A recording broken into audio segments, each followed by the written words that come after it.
काँग्रेसचे विरोधक जे आहेत ते सध्या या ठिकाणी आघाडीवरती दिसत आहे। सूरज बनकर 2901 मतांनी आघाडीवरती आहे। मोठा हा आकडा आहे 2000च्या वरती। जर त्यांना पिछाडीवर टाकलं जाते अब्दुल सत्तारांना तर अगदीच मोठी उसंडी सूरज बनकर यांनी मारलेली आहे आणि सूरज सिल्लोड मधून सध्या आपल्याला आघाडीवरती दिसत आहेत।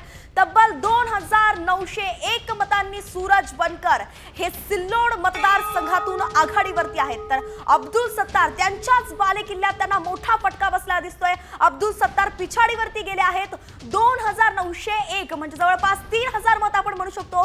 3000 मतांच्या डिफरन्सनं अब्दुल सत्तार जे आहेत ते पिछाडीवरती गेलेत। सिल्लोड हा मराठवाड्यातला एक महत्त्वाचा मतदारसंघ आहे। आता आपण पाहूयात की काँग्रेसचे दिग्गज जे पिछाडीवरती आहेत त्यांचं आपण लिस्ट पाहूया। संगमनेरहून बाळासाहेब थोरात, ज्येष्ठ नेते आहेत, माजी मंत्री आहेत पृथ्वीराज चव्हाण, कराड दक्षिण मधून, लातूर शहरातून अमित देशमुख विद्यमान आमदार आहेत।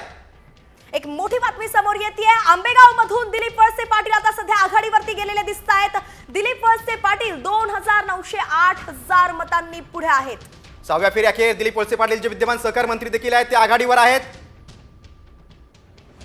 तब्बल 2908 मतांनी ते पुढे गेलेले आहेत।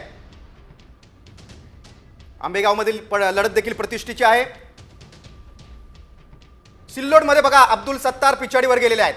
शिंदे गटाचे उमेदवार मंत्री विद्यमान आमदार सुरेश बनकरांनी त्यांना मागे टाकलेले आहे। तर आपण पाहिलं यानंतर आपण वळूयात कणकवलीमध्ये नितेश राणे हे आघाडीवरती दिसत आहेत। तब्बल 8000 मतांनी ते आघाडीवरती येतात। भोकरदनमध्ये संतोष दानवे हे जे आहेत ते 1000 मतांनी आघाडीवर दिसत आहेत। बोईसरमध्ये विलास तरे आघाडीवरती आहेत।